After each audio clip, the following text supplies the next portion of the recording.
So for those of you who don't know, I'm Rev Bonnie, the community spiritual leader here at the center. And as usual, it is always my pleasure to speak with you all, to be here and to share some of the thoughts that have been going through my mind over the last several weeks or month. So, who do you think you are? Who do you think you are? God expressing. Good. This is a question that normally when we hear it comes from someone who thinks that the person they're saying it to is too big for their britches, or they're trying to bring them down in size. But this is a question I've been asking myself for the last month or so, because I think I've been thinking I'm smaller than I am, and I want to remember that I'm God expressing. I want to bring that bigness of who I am, the brightness of who I am, back into focus. Because what I know and what I've come to experience is that we experience the world, and the world experiences us depending on who we think we are, how we see ourselves. Ernest Holmes has a little book, it's a tiny little one here, called A Holmes Reader for All Seasons. And in here he says, deep within the heart of even that which is sordid, morbid, imperfect, and impure is hidden the perfect idea, the image of eternity, the likeness of God. Society is the manifestation through human beings of the eternal presence. Somewhere hidden in the recesses of the soul, the eternal God sits forever enthroned. True religion is for the purpose of uncovering this God, thus revealing the self with a capital S to the self with a little s. So who do you think you are? Do you really believe that you are God expressing? That you are the light of the world, or as Larry told us last week, that you are a world of light within the world. And he wanted me to remind you that one of the quotes that he wrote, the fullness of light, is in the back. If you'd like to take a copy of this home as a reminder of who we are, the truth of who we are. So do you believe that about yourself, or do you believe something else? Do other things pop into your mind? Because again, the world experiences us, and we experience the world based on who we think we are. So what does it mean then to be the light of the world, to be a light being? If you think of yourself in that way, how do you see yourself moving in and through the world? How does that shift how you might behave or interact with those around you? Ernest Holmes said, deep within our heart, in the recesses of our soul, God is enthroned. So picture that light being sitting within the very essence of who we are. So what are those God qualities then that we talk about? What are those God qualities that are expressing, sitting deep within you, as you? Especially when we say God is all there is, or spirit, whatever term you want to use. In the January Science of Mind for 2016, can you believe that? 2016 is just around the corner. Jesse Jennings, Reverend Jesse Jennings, who, as I've shared before, is one of my favorite authors, talks in here about God qualities. And he says, I had a student present me with a long list titled Attributes of God, and all the words were really sweet and nice. It was a joy to ponder. I wouldn't change a thing but the title to Things I Like. Instead of God qualities, to Things I Like. The presence containing everything doesn't do you or me much good if we can't choose to experience some of it while declining some other of it. Our states of mind and heart, the combining of thought and emotion, cause us to proceed into and out of experiences. We head in the direction of our attention, directly or circuitously, and deliberately or by default. So it's often said that the science of mind is not about learning to do something new, it's discovering what we've always been doing. So again, if we think about God qualities, who we think we are, what it is that's expressing in and through us, I believe the potential for all ways of being are there. We can think in terms of the bigness of who we are, the brightness of who we are, or the smallness. And we choose, and we move in the direction of our attention. So if you think about it, think about all the different roles that we have in the world. For me, I can say I'm a daughter, mother, sister, and then there's people who say son, father, brother, employee, employer, teacher, student, enemy, supporter, traitor. All these different ways that we might think of ourselves bring about different ways of feeling and different ways of acting in the world. And yet it's all part of who each one of us is. Every role that we have is part of the whole of who we are. Years ago, I read a book by a psychologist who was sharing how well known he was and how he had, of course, his PhD. He had many books that he'd written. He was a sought-after speaker and teacher. And then he said, but every time he went home and walked through the door of his mother's house, he became a very dysfunctional, incapable 5-year-old. And he was sharing how he thought he was in relation to this place and to this person totally shifted how he behaved and how he was seen and how he acted in the world. And so what are the things that we've started believing about ourselves way, way, way back, and maybe along the way that we've picked up? What are some of the ways that we think about ourselves in relation to other people today? I know for me, as a child, I often got the message that my parents weren't really keen on being parents all the time. And they would tell other people, don't do this unless you really want to. And so I got the feeling that, not all the time was I really chosen to be here. And then as I got older and got into elementary school, I wasn't the athletic type. So when we were choosing who was going to play on different teams for that horrible game of dodgeball, did anyone have to play dodgeball? I was usually one of the last ones chosen. So I tended to pick up this idea that I'm not chosen, that I'm not good enough to be chosen. And so as I'm saying to myself, well, then who do you think you are? These messages start cropping up every now and then. And I start thinking, well, who do I think I am to be a community spiritual leader? Who do I think I am to do this, to step into this role? I don't have any books published. I don't know any famous people in the New Thought movement. I've read about a lot of them, but I don't know any of them. And I don't have a lot of experience running a church. In fact, you all are my first congregation. So who do I think I am? Well, you can see where this thinking can lead. It just kept sort of starting to spiral. And then I remembered, thanks to some of the books that I've been reading here over the last several weeks, where I needed to go with that kind of thinking. Ernest Holmes, of course, and then Shankara Saranam's book, which I know a lot of us are reading. And in here, I got reminded of this.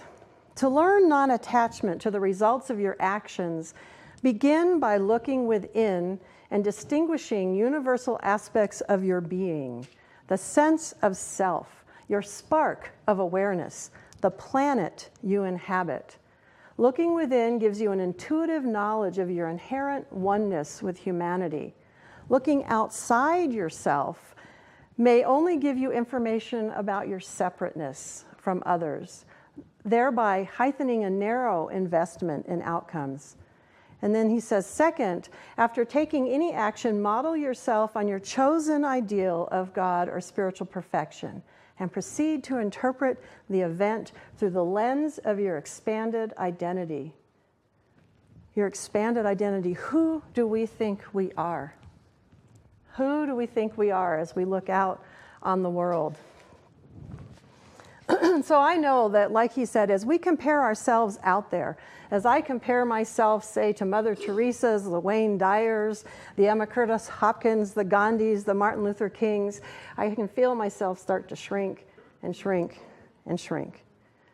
But as I go within and I connect to that place where Ernest Holmes says our self meets our self, and in there I can start to expand and realize my connection with all of humanity and start to see myself as that light in the world, I was able to find my light again. I connected myself with myself, and what I know is that I felt the call to ministry since I was really young, way back in around 1976 or even sooner. And I held that feeling and that call through people telling me women aren't ministers. And through hanging out with people through college who thought, oh, spirituality is just silly, she'll outgrow that someday.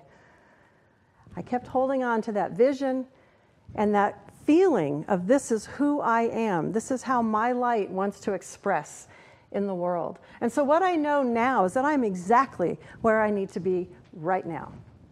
That this is who I am. This is how my light wants to shine in this world today. And so once I got myself clear as to who I think I am, I started asking the question, who do we think we are? Who do we think we are? Who do we, as the Center for Spiritual Living in the heart of Las Cruces, think we are? And one of the ways I know we come up with that inward movement to discover who we think we are on our highest level of expression is through visioning. That's why we do the visioning once a month. And I know that not everybody here has had experience with visioning, or maybe you have and you've had different experiences with it. So one of the things that I want to do this year, the first Sunday in January, is after the service, give you all the gift of the experience of visioning. I'm going to do a visioning workshop, but the visioning will be for you, how your light wants to shine in 2016, where you see Spirit leading you, how to brighten who you are in this community. And so I hope you take advantage of that and plan to stay after we eat and look at how that visioning process takes place and how you can use it in your life and why we use that as a tool as a community to see how our light needs to shine in this community. Once a month, we try and really bring ourselves into that place where we go within and not looking outward as much as inward. So the last time we did visioning, some of the questions that I asked and that we ask as we go through that process is, what do I need to do? What do I need to accept? And I was saying, what do I or we need to do? What do I or we need to accept? What do I or we need to release? And so those are some of the questions. And as we shared afterwards, someone pointed out that having me do the I or we felt like separation sometimes, that I was taking a sort of separating the I from the we. And that reminded me about when I lived up in Albuquerque. I had a housemate that lived with me and my partner and my son. And sometimes we'd get together and we'd have household meetings. And we'd sit around and say the usual things in a household of, well, we need to work on keeping this living room, this community space a little cleaner, and we need to work on getting the dishes done in a more timely fashion, and whatever all else. And my housemate would invariably say, is that the me, we, the you, we, or the we? And that is, I think, what we are talking about. It's all part of the we. But like I said, our relationships, our roles, sometimes it's the me, we that's responsible. Sometimes it's the you, we, and sometimes it's the we, as we look at all the different things and ways that we express in the world. So here, as part of this center, there's a lot of different roles that people can have. There's a lot of different ways that we can express. There's visitor, there's member, there's friend, there's board member, there's practitioner student, there's students, teachers, greeters, cooks, cleanup people, volunteer, all different ways, roles that we have here as part of this center. And sometimes we have more than one role, just like I'm daughter, mother, sister.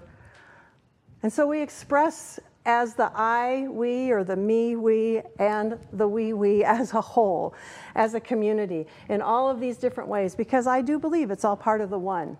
It's all part of the way the one is expressing in and through us. So who do we think we are? Who do we think we are? Do we think that we are a place in competition with other spiritual communities for a limited amount of resources and potential members? Do we think that this is just a nice place to hang out with like-minded and interesting people? Do we believe that this is a place to fill up, to learn about ourselves, to go within, to expand our identity, to include more and more others? Do we think that we are a private club where only we know the truth? Do we think that we're a place of spiritual beings expressing through the human form, practicing principle with each other? Do we think that we're a beacon of light in this community? Or as Jesse Jennings was talking about, is it maybe a little bit of all of the above? Who do we think we are? And how is it then that we see ourselves, and how do we experience ourselves, and how do others experience us based on what or who we think we are? When we vision, and what I've seen over the last couple of years as we've visioned, there's a few words that come through repeatedly. One is open. So who we think we are is open. That has been very clear, I think, every visioning we've done. Also, light and shining light is repeated over and over. That's what we see coming through as to who we are.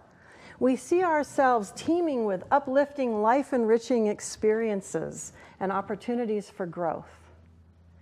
And this last time, practitioner Barbara Reisner had this phrase come through, and I think the whole group was like, yes, that's a wonderful way of phrasing who we think we are. The Center for Spiritual Living in the heart of Las Cruces stands as the physical and energetic gateway to the revitalized Main Street. Our presence here is no coincidence. We are the gatekeepers, the non-denominational spiritual lights for an invigorated area of Las Cruces, as well as our own unique community, not separate, but a magnificent part of the whole. Isn't that beautiful? And that's just part of the her we, what came through her in terms of the whole vision. There's a whole picture that comes through as we do the visioning. And the other thing I started to realize as I was contemplating this throughout the last couple weeks is visioning is one of those things that can happen really slowly. 40 years since 1976 till now, and I'm stepping into the vision of being a minister. But I realized also that all along the way I was ministering in different ways to different groups of people. It just didn't look like this. So sometimes what we visualize shows up slowly, and sometimes it shows up really fast. And I'm thinking once this all gets done and this place is ready to go, you all better buckle your seatbelts because things are going to move fast. We are going to be an amazing beacon of light, gateway to this community here in this center. And it's all in divine order. That's the other thing that I know. It's all, and timing is perfect. As we move along, the timing is perfect. And it is all contingent upon who do we think we are. Now, when I started, I pointed out that that phrase is often used when someone thinks that the person they're saying it to is too full of themselves, that they're too full of who they think they are. And so I do realize that there's a difference between sort of that outward comparison and what happens sometimes when people are only comparing themselves outwardly. But that inward belief that Ernest Holmes was talking about, that Shankara was talking about, that inward belief, that truth of our self, the capital S self. When our self meets our self within, can we shine too brightly? No, I don't think so. I don't think so. And if I shine my brightest, is there room for others to shine too? Yeah. Yes. Consider the fact there's more than one star out there in the sky. There's more than one star, and I believe all of us are stars. All of us are made of star stuff. Larry pointed out how the intricate spaces are filled with light on a physical level. And when I interpreted in an astronomy class last year, I think it was, she talked about the fact that literally we are all made of stardust. We are made of star stuff. We are all stars, and we all have that ability to shine. We all are light expressing in the world. And so notice that it takes more than one star to make a constellation. We all have to shine whichever way we do to create the constellation that we know of here as the Center for Spiritual Living. And the Center for Spiritual Living, as it shines, is just part of a constellation known as the community of Las Cruces. And then we're part of a constellation that's known as this country and this world. And all of us, there's room to shine. And as we shine, we create that beautiful sky, so to speak, full of shining light. Now, Ernest Holmes also said, and I thought this was important, crucial also. He says we should be broadcasting stations of faith. What I mean is that each one of us should analyze his own thinking to determine what is wrong and replace each fear with faith and confidence. This whole chapter is really good. I'm just going to pick out a few things. He says, just as a germ of physical disease is less liable to infect a strong body. Go, Frank. Let me start over. Just as a germ of physical disease is less liable to infect a strong body, so the germ of mental fear is resisted by a whole and happy mind. It would be interesting if someday we should read a headline in the Daily News which says, a germ of fear is now operating in a certain locality or infecting a whole community. And it would be interesting if the same article were to tell us that a group of people were working to counteract this fear germ by broadcasting faith. And then after a while, we would pick up another newspaper which had a headline reading, we are now inoculated with faith and the fear germ has disappeared. Well, perhaps this sounds a little far-fetched for today, but I have complete confidence that the time will come when we shall see these kinds of headlines in the paper. Let us not forget that if fear is contagious, faith is doubly so. And so when he says we should be broadcasting centers for faith, I think that's like saying we are the light. As we let our light shine and we let it shine brighter, we are those broadcasting centers for faith. We are letting out who it is that we really are, who we really think we are. Years ago, how many of you remember Hale-Bopp going across the comet Hale-Bopp? I lived out in the country, and I would drive home at night and see that comet with that long tail. And I would look at that and I'd start to feel about this big. I think, wow, I'm just a speck on this little planet. And this planet is really small compared to the whole galaxy and all that's going on here. And then we find out there's more than one galaxy. When I was growing up, there was just one. Now there's more than one. At least that's all I thought. Larry says, no, they were already here. We just didn't know about it.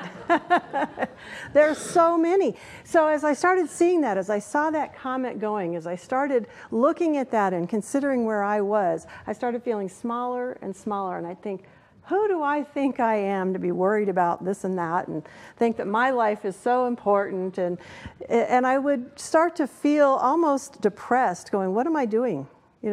What's the point? I'm just this little speck.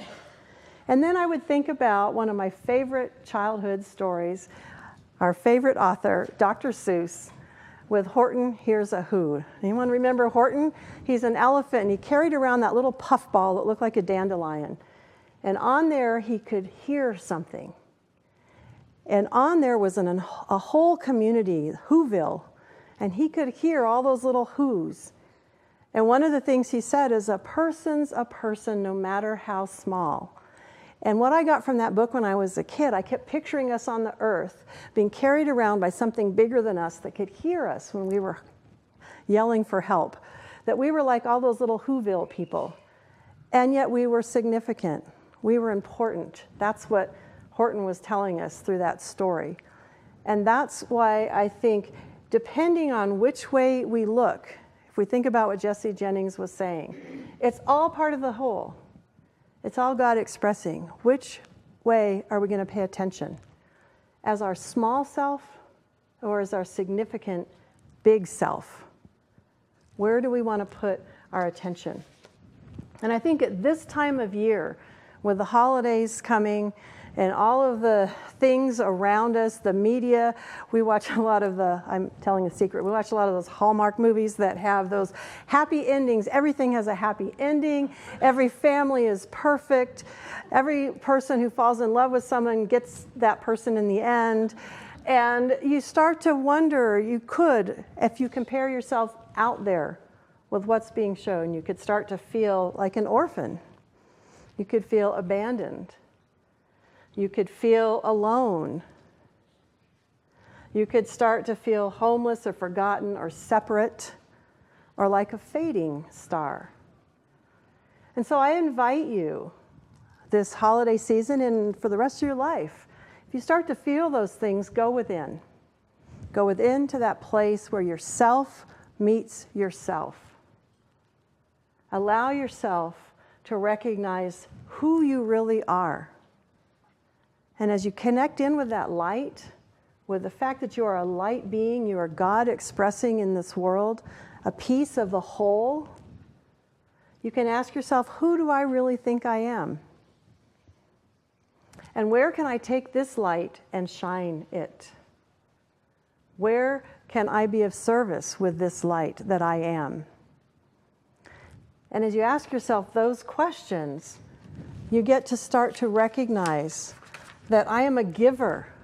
I am a contributor to my community, to my families. I am significant. I am important. I am chosen. I am alive. I am a community member. And I am a shining star, and my light can only dim if I let it, depending on who I think I am. And so it is.